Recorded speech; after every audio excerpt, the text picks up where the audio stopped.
Welcome to the Agility in Real Life podcast, Take 5 in Real Life. Now your hosts, Mike Studeman and Jeff Lee. Hi, welcome to the Take 5 IRL podcast. I'm one of your hosts here, Jeff Lee. And I'm the other one, Mike Studeman. How you doing today, Jeff? Doing well, Mike. Doing very well. So as you know, I spent a lot of time in the classroom, and I had a student ask me a really, really interesting question earlier this week that I'm going to pose to you. All right. The question is, what would you change about Scrum if you could? What would you change about Scrum if you could? So I'm gonna share with you my answer, and then I want to hear your answers. All right, great. So one thing that I would change about Scrum is I'd like to change the name of the daily Scrum. I'd like to call it daily planning, because to me, that's really what it is. And people get confused all the time that the whole framework is called Scrum, and then we have this thing called the daily Scrum. They confuse it with the sprint. Mm-hmm. So I'd like to just call it daily planning and really emphasize to the developers that it's an opportunity to plan each day. Interesting. Yeah. What are you going to do with the word stand-up then, Mike? That would probably not address that issue, Jeff, but I appreciate bringing that up. I do appreciate it. That's sorry for those who don't live and breathe this stuff every day. We often hear people call that Scrum event, they call it a stand-up. That, like a lot of things, came from extreme programming. It's actually, Scrum has never called it the daily stand-up. It's called the daily Scrum in Scrum. So yeah, you won't find the word stand-up anywhere in the Scrum guide. So I always tell people, you could sit down, you could do a jumping jack, you can do a plank for your daily Scrum. I won't be joining you if you do a plank, but you could do that. So what about you, Jeff? What would you change about Scrum if you could? Yeah, I'm also thinking about verbiage. And so I find it interesting that that's where we both go. Like, we're not looking at framework changes per se, but more about perception changes and how people internalize it. One of the words for me is developers.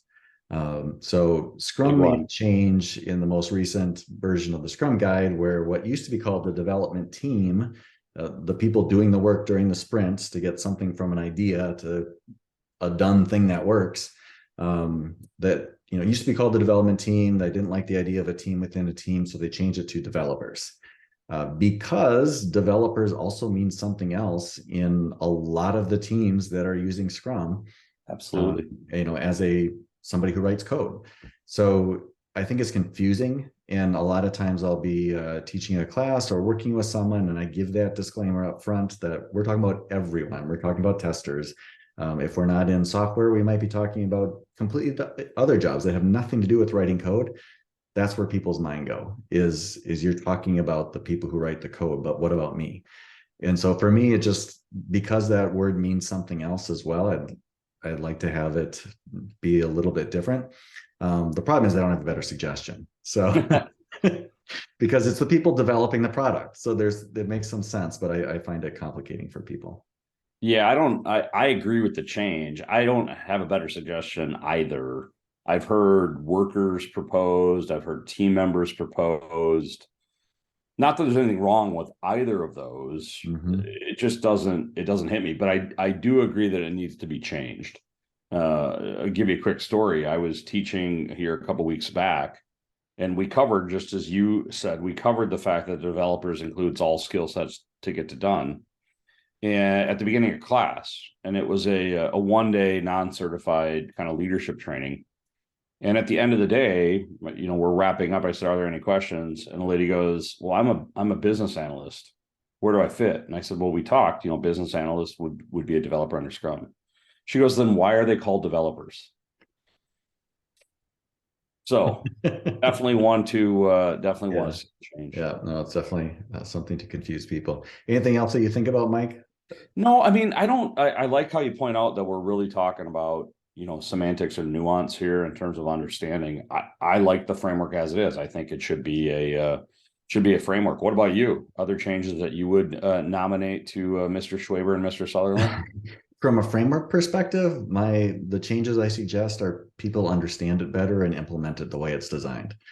Because that's where I generally see the problem that teams have is not with the framework itself, but it's the way they think it works or doesn't work. Absolutely. And so it's getting to understand that, understanding things like product goals and sprint goals and how those are more important than the number of points you get done in a sprint, and so many other things like that. Yeah, completely agree. I mean, I think, it's not about changing the framework as much as it's about changing how people attempt to implement the framework. Instead of trying to change the game, let's just play the game better. Yeah, absolutely. Any parting thoughts, Mike? No, but Ken Schwaber, Jeff Sutherland, if you happen to see this, Jeff and I are more than willing to sit down and talk with you about our recommended changes. Yeah, or feel free to put something in the comments. Our comment section is open for you as well. We're big fans. Yes. Thanks everyone for joining. Thanks, everybody. The product vision for Take5 in Real Life is to provide members of the Agile community with an idea that they can incorporate into their daily lives to make them more effective. We thank you for listening, and we'll see you next time.